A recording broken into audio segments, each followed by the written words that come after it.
Es más, repetidas veces he insistido en el tema del fentanilo, que en Estados Unidos los datos oficiales dicen que han matado a 100,000 adictos en un año, 95,000, 90,000, pero que en México no se está atendiendo y ha surgido un mercado con un crecimiento exponencial de fentanilo. Esta droga que sí es médica, pero también se fabrica, ya hemos visto los laboratorios ahí en las selvas y en los desiertos y en las carreteras. ¿Para qué? Para el consumo de los estadounidenses. Pero ¿sabe qué? Lo que ocurre siempre, donde se produce una droga de exportar, se crea un mercado nacional para mejorar sus ingresos. Así ocurrió en su momento con la cocaína, cuando los cárteles, hablo de los 80, cuando los cárteles colombianos dejaron de pagar a los cárteles mexicanos con dinero y les empezaron a pagar con cocaína, pero con la prohibición de exportarla a Estados Unidos para que crearan el mercado aquí, en México, que no lo había en realidad. Y así se creó el mercado de consumo de cocaína de mayor crecimiento del mundo. Hoy estamos viendo que ha empezado el tema del fentanilo en México, sobre todo en la zona norte del país, en la zona fronteriza, y no veo una sola autoridad encargada o atendiendo o advirtiendo siquiera de eso. Por eso le aprecio mucho al doctor Carlos Galicia Galicia, especialista en conductas adictivas. Bueno, doctor Galicia Galicia tiene un doctorado por la Universidad de California en Los Ángeles en conductas adictivas.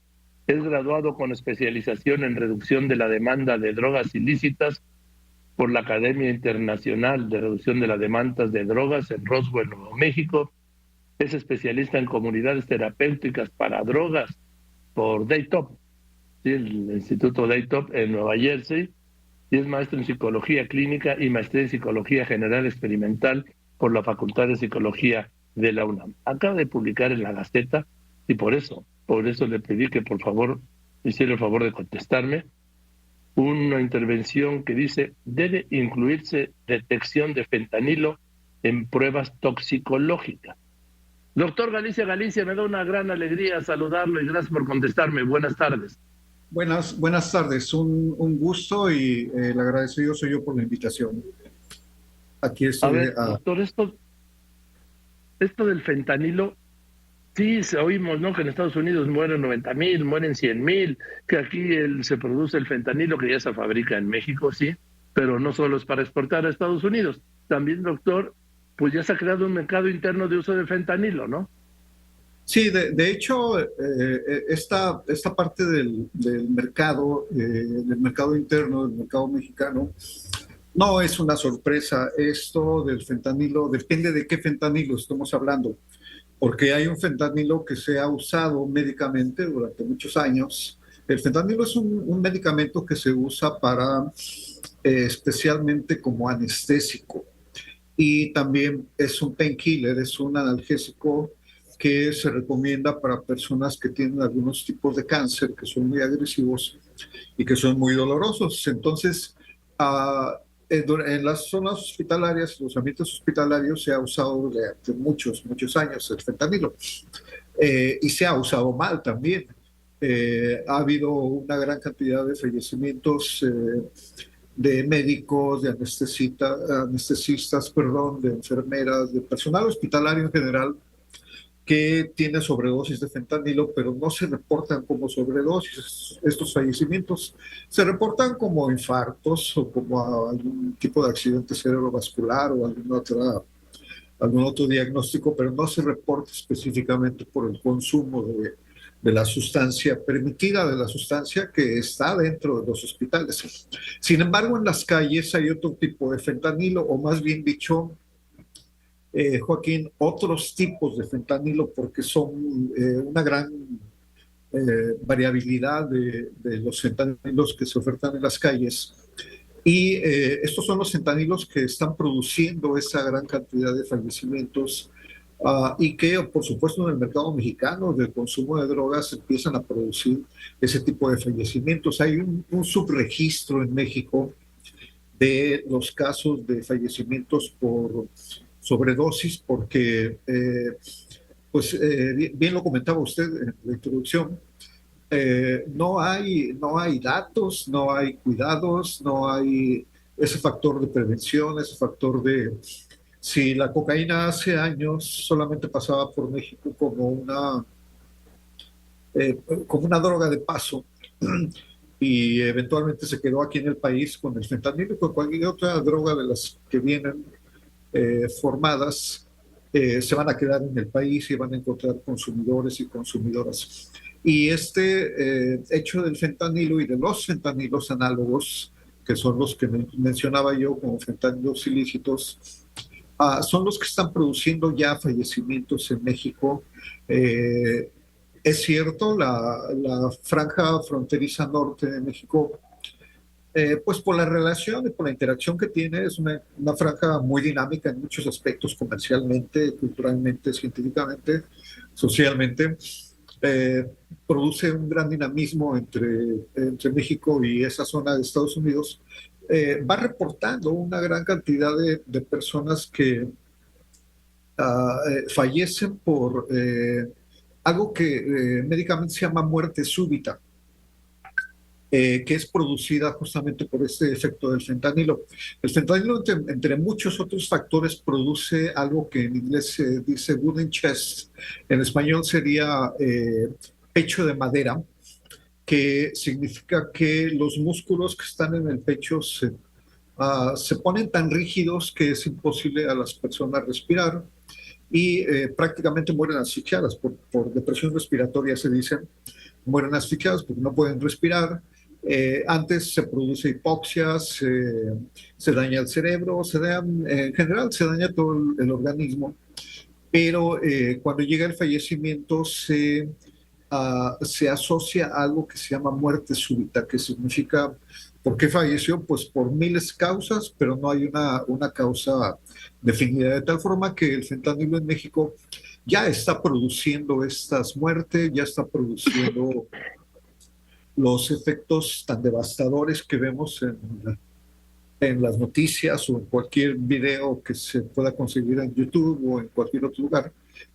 Y es necesario prevenirlo porque la tradición en México es que se solicita a los centros de rehabilitación, que es otro tema también muy importante, los centros de rehabilitación, eh, que hagan pruebas toxicológicas a las personas que ingresan a este tipo de centros. Tomemos en cuenta, Joaquín, que estos centros, la gran mayoría de centros que existen en México son privados.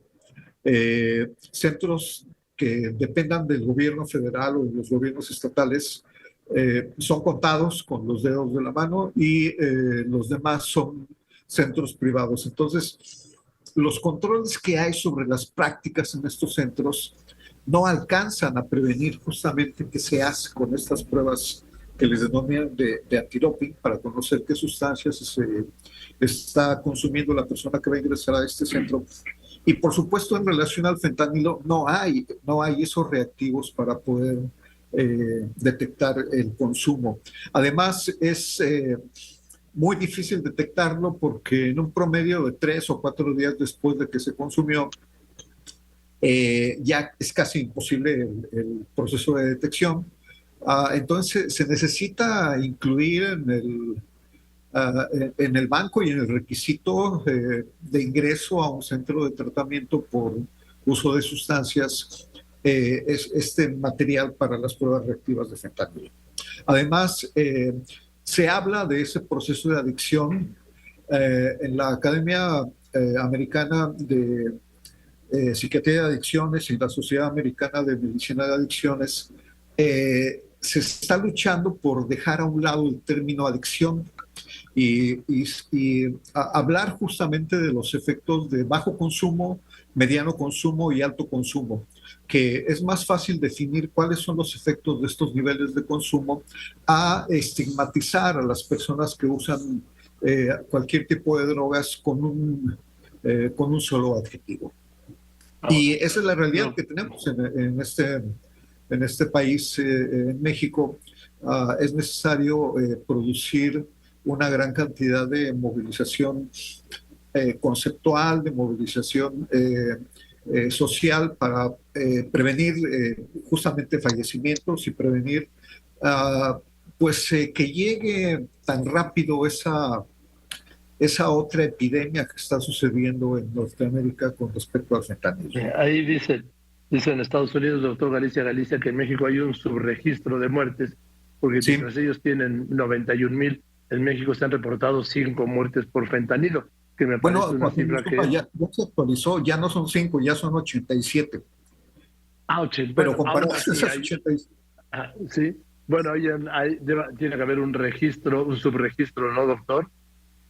Sí, sí, de hecho, y el punto dificilísimo aquí es que ese subregistro impide que sea necesario y que se obligue a los gobiernos en los tres niveles que existen en este país a producir esas campañas tan necesarias de prevención. Por eso hablaba de ese término de adicción. Ese término de adicción ha impedido aprovechar fuertemente una gran cantidad de recursos que hay para prevenir el uso de sustancias. En cambio, cuando hablamos de mediciones concretas de las personas tienen un bajo consumo de una sustancia o tienen un consumo mediano de la sustancia o tienen un consumo grave de sustancia, entonces ya podemos actuar dependiendo de esos niveles de consumo. No así cuando a todos los cortamos con la misma tijera. Hola. Doctor, veo, usted lo escribió, lo publicó aquí en la Gaceta de la UNAM. ¿Es Sí, exacto esto que el fentanilo es un opioide sintético que llega a ser 50 veces más fuerte que la heroína y 100 veces más fuerte que la morfina? sí, sí, y eso es el fentanilo. Uno de los análogos del fentanilo de los que yo mencionaba, de los que se usan en las calles, se llama ah, eh, carfentanilo. Es un anestésico que se usa en elefantes y es 10,000 veces más potente que la ¿Qué? propia heroína. Aquí quiero hacer ¿10 una mil mención. veces? Sí, 10,000 veces está medido. La CDC, NIDA en Norteamérica, la propia Sociedad Americana de Adicciones y la Sociedad Americana de Psiquiatría de Adicciones tienen estas mediciones muy puntualmente. Quiero aprovechar, Joaquín, que para mencionar que estos datos que se están mencionando en ese artículo en la Gaceta de la UNAM, eh, son posibles de conocer por la obra que el doctor Oscar Próspero García está produciendo en el Seminario Internacional de Adicciones del Ah, Laboratorio de Cannabinoides de la Unidad de Fisiología Celular de la UNAM.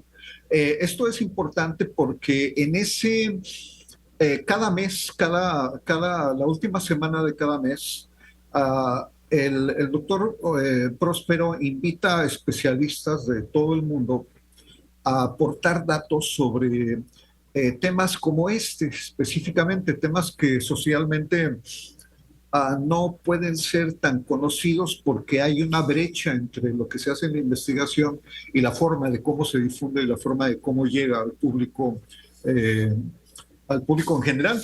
Y entonces es muy importante esta actividad y labor que el doctor Próspero está haciendo. Y por favor los invito a que se conecten, es gratuito, aparte es gratuito el seminario y el nivel de los expositores es obviamente muy alto, es muy importante.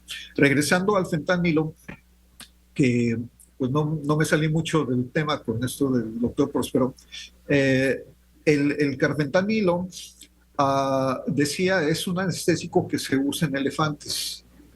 En un seminario me preguntaban cuál era la dosis para considerar una sobredosis y yo les mencionaba, es tan potente esta serie de sustancias análogas de fentanilo. Es fentanilo, pero en realidad no sabemos qué más contiene porque está hecho en laboratorios clandestinos. Entonces solamente las personas que lo fabricaron conocen perfectamente bien las fórmulas que utilizaron.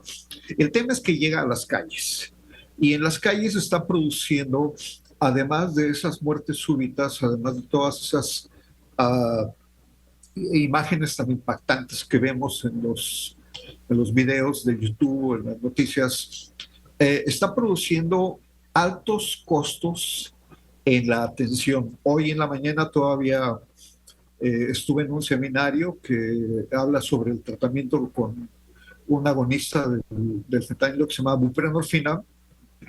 Hasta el 31 de diciembre del año pasado, el uso de buprenorfina tenía que estar regulado por la DEA, por la Agencia Antidrogas de Estados Unidos. A partir del 1 de diciembre, el presidente Biden emitió un decreto en donde la buprenorfina y la naloxona se vendan libremente en farmacias de cualquier lugar de Estados Unidos. Y esto fue porque las protestas de muchas personas hacia el control de estas sustancias hablaba de que, pues sí, ya se conoce que son sustancias que salvan vidas, son sustancias que pueden despertar a alguien que está en un proceso de sobredosis y lo pueden atender bastante bien, pero no era muy sencillo acceder a estas sustancias. Ahora, a partir del 1 de enero, es posible comprar estas sustancias en cualquier farmacia sin receta médica. Es legal que alguien proporcione estas sustancias a quien tiene una sobredosis. Y aparte ya hay una serie de recomendaciones muy prácticas sobre el consumo. Si alguien usa fentanilo o usa cualquier otro opioide, o usa metanfetaminas, el famoso cristal, que también está muy de moda, se recomienda que no se droguen solos. Es decir, que busquen a alguien que los acompañe o que las acompañe mientras están drogando, por si entran en una etapa de descontrol o entran en una etapa asociada a sobredosis, pues las personas que los atienden puedan suministrarles naloxona. Especialmente se venden kits de naloxona y hay una presentación de naloxona que es un spray que se rocía en la nariz y que evita que las personas mueran y estabiliza el cuerpo de esas personas en una forma muy rápida y en una forma muy exitosa. Entonces aquí el tema muy importante sigue siendo cómo tratamos estos procesos que en el caso de no tratarlos van a generar empeoramiento en la salud de las personas que usan la sustancia, altos costos en los sistemas de salud y aparte un descontrol en los sistemas de salud porque se necesitan seminarios como estos que estoy tomando. Yo tengo ya 3 años tomando estos seminarios, semana tras semana. Uno de esos seminarios, de nombre X-Waiver, desapareció cuando el presidente Biden abrió esta temática de comprar libremente esas sustancias en las zonas norteamericanas. Pero precisamente este sábado que viene se abre la primera generación de entrenamiento especializado en el manejo de buprenorfina y de kits de naloxona para poder atender específicamente las crisis. Entonces, estos datos, perdón. Sí, no, dígame.